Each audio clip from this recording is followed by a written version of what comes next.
This is it. We have been working up to this moment. Ringworm, check. Hernias, check. Neuters, check. Cardiology, check. Internal medicine, check. Neurology, check! This is it, guys. You're in for the ad of a lifetime because Uh Oh and Spaghettio are finally cleared for adoption. And we're gonna play this the same way we introduced them. Why get one wobbly cat when you could get two? These two really came out of the womb and said twins in more ways than one. But let me tell you more about their fantastic addition. These aren't just any wobbly cats. No, these are from the deluxe catalog. The Weekly Wonk shares about all their bonk. Here's what the critics have to say. This day and age, having companion animals that work right is just so last Wonky Wednesday. It's so out of touch with today's realities, and so these wobblers help us to feel seen. It's a whole lot of drama just for the plot, and just being wobbly was too balanced a lifestyle. No, if we're here for the drama, we gotta go full out. In the womb, they discussed what they should do to exceed expectations. Now, the ringworm and the hernia were too solvable, too obvious, too basic. We had to go further. We had to have grade 5 heart murmurs, both of them. That's gonna throw them off course with us. But like I said, it's just for the drama because we went to cardiology and their hearts look great. It is mild and significant malformities causing the heart murmurs, but the rescue will still sponsor their year recheck just to be extra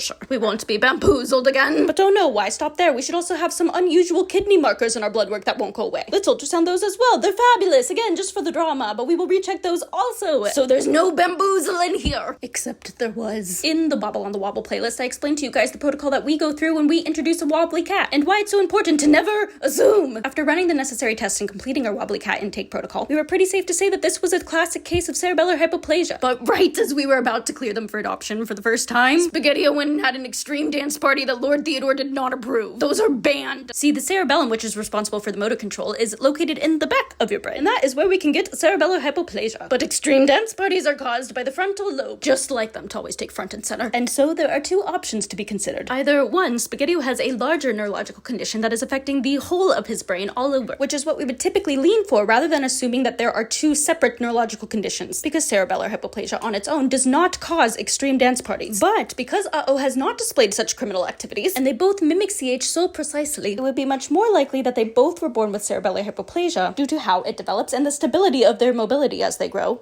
But Spaghettio has an additional neurological defect. Luckily, some daily medication has kept all dance party inclinations at bay. The only thing that would entirely tell us for sure what is going on is an MRI. And as much as I would die to have that information on every neurological case, this is why we opt not to always do them. Many findings do not always change the course of care. And while information is power, you have to be anesthetized for an MRI. And anesthesia and neurological conditions don't always mix well. And so we have to weigh out risk versus benefit. And although it pains me, not knowing for sure is in his best interest at the moment. And hopefully he's left the party life for good. So now that I'm sure I've sold you on their adoption many times over, I have still left the best for last. The twinsy pack didn't stop at their ailments, but their personalities too. They are the most loving, affectionate cats to exist and just want to be held like a baby all day long. They are so happy to meet anyone and anything and just want to be friends and live in complete world peace despite not knowing peace themselves. So if you're like me and can't accept peace and goodness without a bit of chaos attached to it,